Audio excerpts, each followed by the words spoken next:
This video isn't a takedown. It's not even really about Andrew Tate, the person. It's about the idea behind him. An idea that's clearly resonating with millions of men around the world.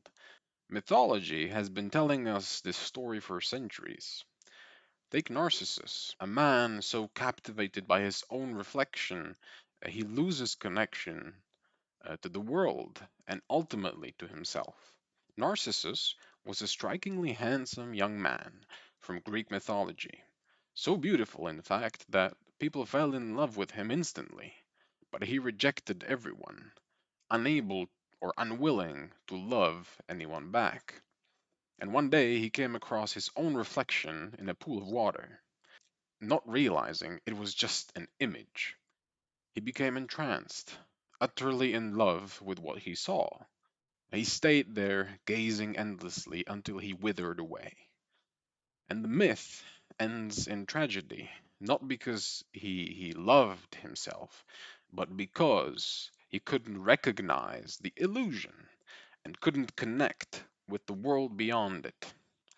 Now, Narcissus is often misunderstood. People reduce him to just a symbol of vanity, but there's something deeper going on. The term narcissist actually comes from this myth. And while it does capture the surface level obsession with ego, the original story is more tragic than arrogant. Narcissus doesn't just admire himself, he becomes trapped in his own reflection. He falls in love with an image, not a real person. And that's what ultimately destroys him. It's not just about vanity, as I mentioned, it's about being unable to connect with anything outside the self. And that, I think, is a deeper danger, one that speaks directly to our time. And today, we live in a world full of reflections, screens, status, curated identities. It's easy to fall in love with a version of yourself or somebody else that's been shaped by likes, algorithms, or even rebellion against the system. But Narcissus is not evil, he's actually tragic. He represents all of us when we get caught in the pursuit of perfection, applause, and admiration, forgetting the quieter, deeper parts of our lives. It's not about ego in the shallow sense, it's about fear.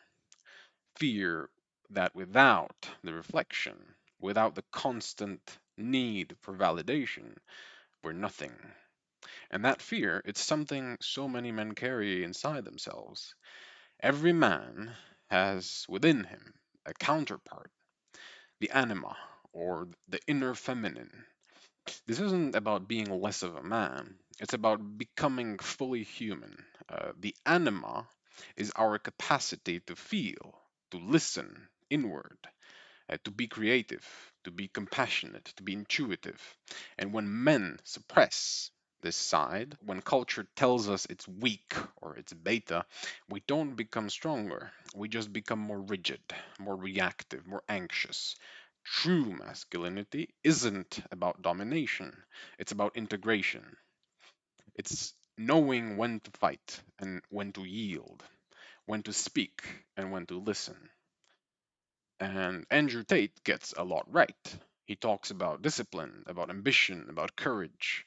Those are deeply valuable, but what often gets left out is the inner work, the kind of strength that isn't performative, the kind that doesn't need to win the room every time, to impress the crowd, or constantly prove itself. That's the difference between ego and essence, between chasing a life of status and building a life of meaning. And meaning doesn't come from applause, it comes from alignment. Let me tell you a personal example of what being an alpha really means to me.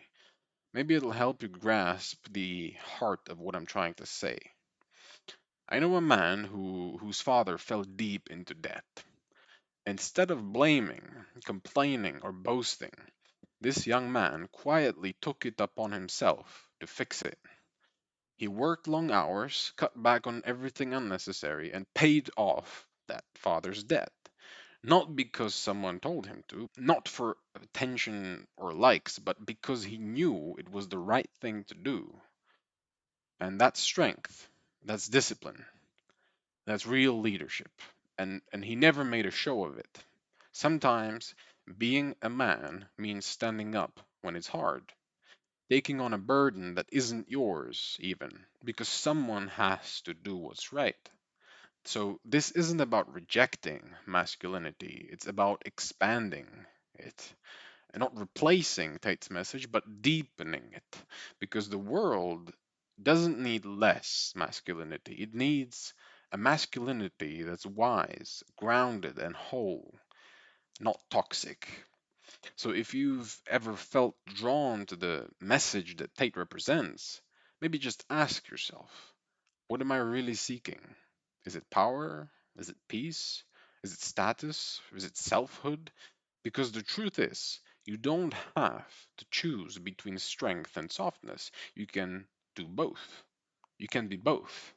You can be more than that. So, this isn't necessarily about taking sides, it's about looking inward.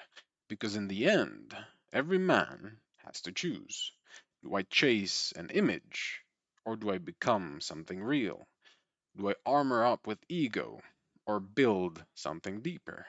The world will always reward the mask, the persona. But when the noise fades and the lights go out, only one thing remains: the kind of man you've become when no one else is watching. That's where the strength begins, and that's where true freedom also lives.